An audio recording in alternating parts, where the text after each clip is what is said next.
Bukod siya. Minto, pintigan mo. Minto. Kaya nga eh. Wala pa rin ito kasi ako.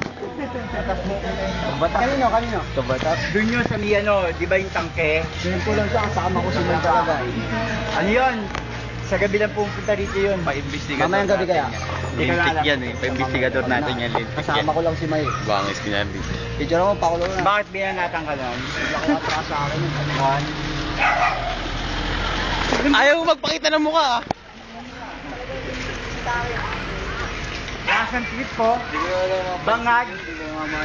Bigay natin kay Mike Enriquez to. Puka na nga mukha pa lang. Huli na eh. Ito lang items eh. Ayan. Bigay natin kay Mike Enriquez to ah. Kahit wala ebidensya. Ano na eh. Huli na eh oh. Positive daw. Kanina mo ah. Mukha pa lang positive na. Ano ka guys sa pote O yan oh. Pukiningin ng mukha yan. Bike ko. Ano yan o? Saan? Doon? Paala sa shop. Lubo ko talaga nung Friday. Sabi ko sa kapit. At iminto siya rito eh. Iminto ako. Saan na mo?